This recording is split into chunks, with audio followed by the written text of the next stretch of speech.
Selamat siang,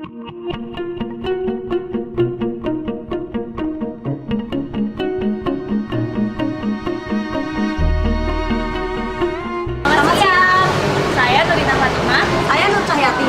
Nah, kami dari kelompok 8 saat ini sedang berada di toko mebel yang ada di kawasan Korpri. Nah, penasaran kan kita ngapain di sini? Yuk, ikutin reportase dari kami. Selamat siang.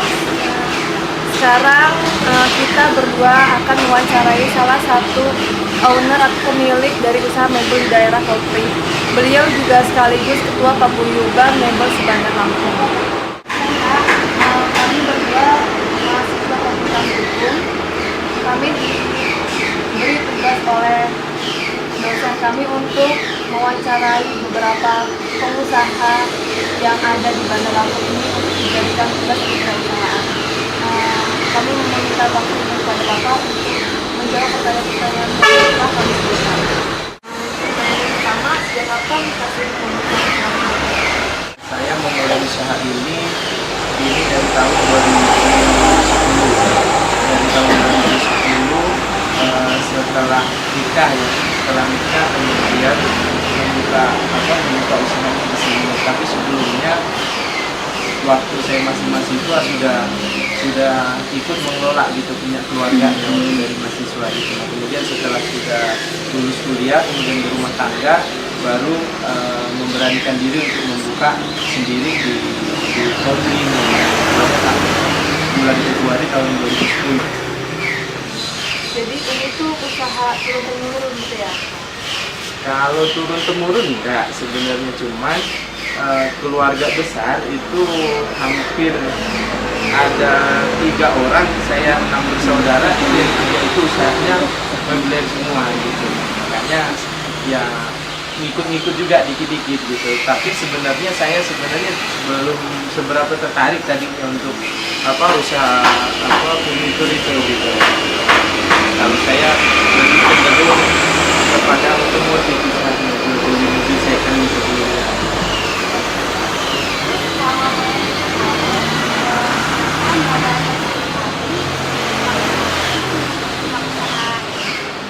Modal pertama kali kurang lebih hampir 100-an juta ya. Pertama untuk sewa tempat. Untuk sewa tempat itu 40 juta, kemudian yang 60 jutanya untuk beli barang. Sebelum mendirikan usaha mebel ini, apakah ada usaha lain yang akan diberikan? Kalau usaha sendiri saya nggak punya. Memang pertama mendirikan usaha ya ini usaha yang belum secara pribadi ini yang mebel ini. Cara marketingnya gimana sih Pak? Biar bisa usahanya sebesar ini. Selama ini dari kami ya dari Sigerjati melakukan beberapa cara ya untuk memikat gitu ya, untuk melakukan pemasaran ya di Bandar Lampung gitu ya, khususnya dari Lampung. Dari beberapa itu yang kita lakukan, ada kita melakukan iklan di TV, kemudian juga ada iklan di surat kabar maupun event-event tertentu dalam Lampung Fair yang diadakan oleh Provinsi Lampung. Nah, kami di Sigerjati ini selalu hadir ke sana gitu ya. Memang tujuan kami selain jualan, sebenarnya kita mengenalkan gitu ya, mengenalkan produk-produk yang dimiliki Sigerjati ini kepada masyarakat umum gitu. Nah, dari situ biasanya akan banyak gitu orang-orang atau customer itu kemudian datang setelah kita mengadakan pameran gitu ke showroom, ke tempat workshopnya untuk sekedar melihat ya, kemudian bertanya-tanya ya, kemudian membeli gitu. Kalau untuk pemasarannya sudah keluar Lampung atau masih di daerah Lampung? Beberapa dulu kami pernah mengirim ya ke Padang, kemudian ke Palembang, ke Jambi, tapi itu hanya beberapa aja gitu, beberapa kali. Tapi kalau lebih banyaknya itu di sekitaran Lampung aja gitu. Kemudian Bandar Lampung sini saja, Menggala sama Kota Bumi itu yang paling banyak customernya berasal dari sana. karena memang perabot-perabot begini kebanyakan yang membeli itu orang-orang Lampung.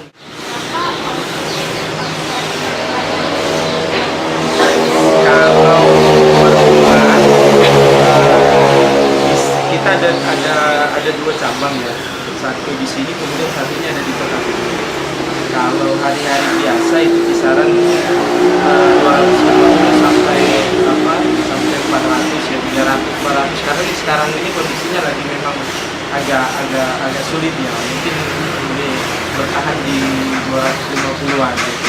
Tapi kalau momentum tertentu ketika menjelang puasa dan hari raya Lebaran itu biasanya bisa 2 kali atau 3 kali lipat itu permintaan barang, karena orang-orang juga biasanya untuk menyambut Idul Fitri biasanya mengganti, terutama kursi lemarinya itu diganti gitu, karena untuk ada tamu atau keluarga yang datang, sehingga mengganti seluruh perabotan yang ada di rumahnya. Kalau untuk bahan bakunya ini diambil. Kalau bahan baku kita punya ambil langsung dari Jepara, Jawa Tengah. Jadi dari sana itu sifatnya, kalau di sini hanya produksinya setengah jadi aja. Jadi barang-barang yang ada di Jepara itu sudah tinggal rangkai, tinggal merakit aja yang ada di sini gitu. Di sana masih bentuk packingan, dan dari sini itu dirangkai gitu ya sama tukang-tukang, kemudian di amplas, dihaluskan, kemudian di finishing. Kalau yang kursi di jok di sini, jadi sifatnya setengah jadi. Jadi kami di sini tidak mengolah dari kayu mentah gitu, tetapi memang sudah bentuknya setengah jadi dari Jepara, Jawa Tengah sana. Lebih praktis dan lebih cepat untuk proses menjualnya kepada customer gitu, sehingga masyarakat atau konsumen yang membutuhkan itu tidak terlalu lama gitu. Kalau misalkan nih, saya ingin berusaha dan masuk Bapak, apakah saya harus memiliki keahlian di bidang sedikit? Kalau harus memiliki sepertinya enggak, gitu kan, harus kemudian paham terkait seni ukir juga enggak, tetapi yang harus dimiliki gitu ya, ini bukan hanya dalam usaha mebler aja, tapi semua usaha tentunya ya. Bagaimana kita punya skill untuk memanajemen, karena saya juga basic saya kuliah juga nggak ada terkait dengan kayu gitu. Nah, tapi ada beberapa hal yang mesti kita perhatikan dalam kita melaksanakan atau menjalankan usaha atau bisnis untuk kedepannya. Yang pertama, kita memang harus punya keberanian, karena untuk memulai usaha ini kunci yang pertamanya kita harus yakin dan berani. Kalau kita banyak mikir nanti laku enggak ya nggak laku nanti itunya. Jadi kebanyakan mikir nanti nggak jadi kita usaha. Jadi pikirnya itu setelah kita menjalankan usaha, nanti ada aja sendiri jalannya. Nah, kalau untuk karyawan sendiri sudah ada berapa banyak? Kalau yang ada di sini ada sekitar 26 semuanya. Aktif. 26 semuanya. Tapi memang lepas, yang bulanan itu cuma 4-5 orang. Sisanya itu selebihnya itu borongan semua karyawan lepas. Jadi bayarannya sesuai dengan hasil kerjaan yang mereka peroleh. Kenapa sih Bapak Puding memilih usaha sampingannya jadi pengusaha dulu? Kenapa nggak yang lain? Pertama, memang dari keluarga besar sudah ada ya, orang tua, kemudian Ayub dengan kakak saya sebelumnya sudah punya usaha ini. Selain itu, kita melihat bahwa di Lampung ini prospek untuk usaha furnitur khususnya jati ini masih cukup besar pangsa pasarnya yang ada di Lampung. Kalau untuk limbahnya, kakak lakukan daur ulang atau di mana? Kalau ini karena kita sifatnya tidak produksi, jadi limbah ini nggak terlalu banyak gitu ya. Paling hanya sampah, itu kita bakar aja, kadang juga dibuang di tempat kita bayar untuk membuang limbahnya, karena memang nggak terlalu banyak, karena kita nggak produksi dari awal ya, nggak produksi dari kayu yang mentah gelondongan, jadi limbahnya juga terbatas, tidak terlalu besar.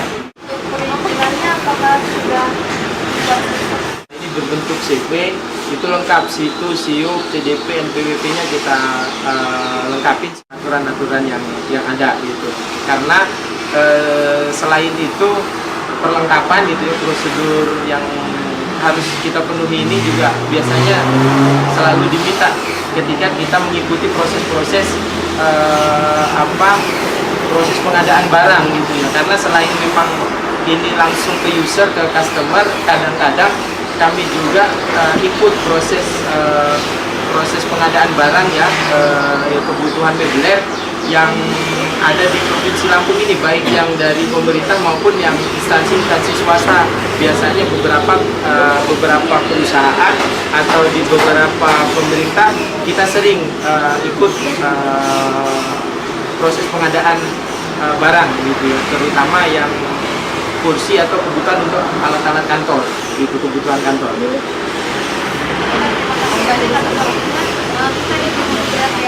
Ya, silakan, boleh. Kira-kira Mas, untuk yang barang seperti ini pembuatannya berapa lama? Kalau pembuatan lemari ini prosesnya berapa lama?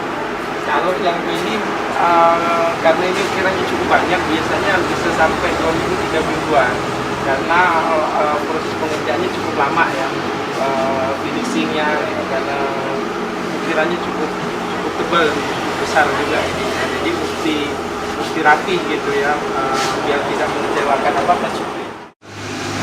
Biasanya kan pembuatan seperti ini tidak benar. Ada nggak sih hambatan-hambatan yang terjadi hingga ditunda dulu pembuatannya atau dikalikunya pembuatan?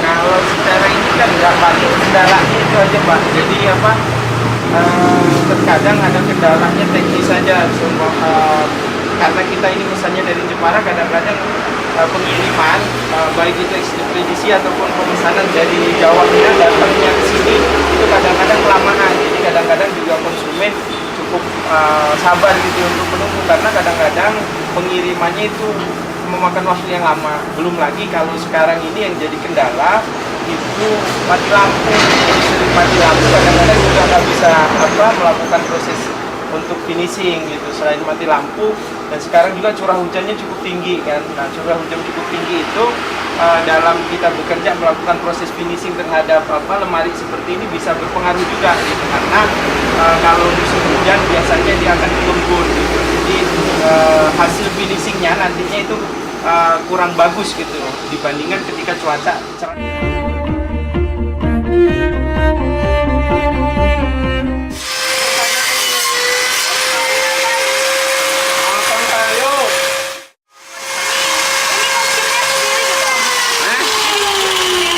Bidangnya yang lain-lain.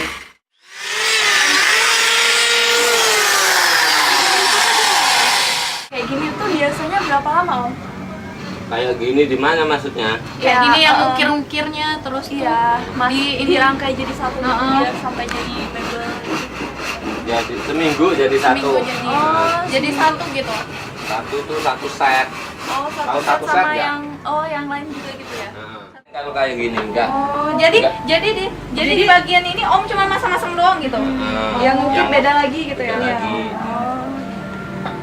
Nanti kalau pemasangan ininya juga beda lagi ya? Hah? Tempat duduknya itu ya? Beda lagi. Oh, Bagian ngejok itu udah lain lagi. gitu ya. Habis ini tahap apa? Udah terakhir itu. Oh, ini. Kami dari kelompok 8, demikianlah tugas kewirausahaan kami dengan bertemakan mebel beserta dengan wawancara oleh pemiliknya. Semoga bermanfaat. Yang udah nonton jangan lupa ajak kawan-kawan buat nonton juga ya, dan jangan lupa subscribe, like, and comment. First saw Bye. you, I close my eyes and the flashback starts. I'm standing there on a balcony in summer air. See the lights, see the party, the ball gowns.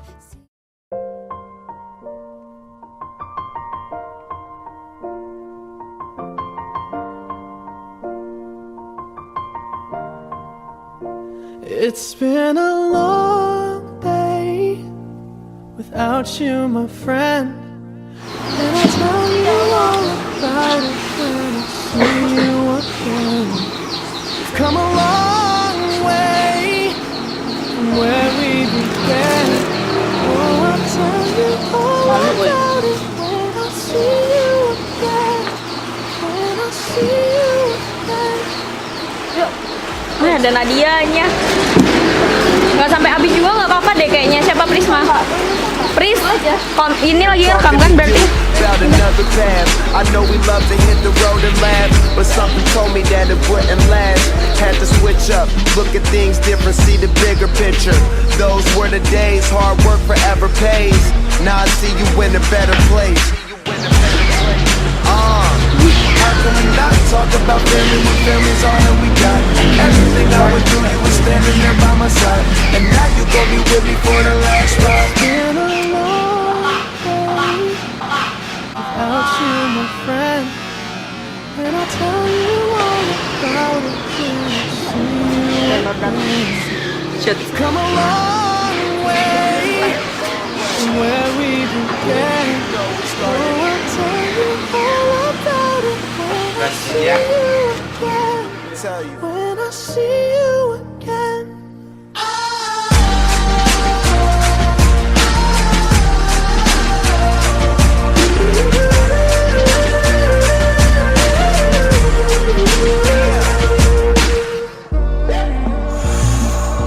First you both go out your way and the vibe is feeling strong. And what's small turn to a friendship turn to a bond. And that bond will never be broken, the love will never get lost. And when brotherhood come first, then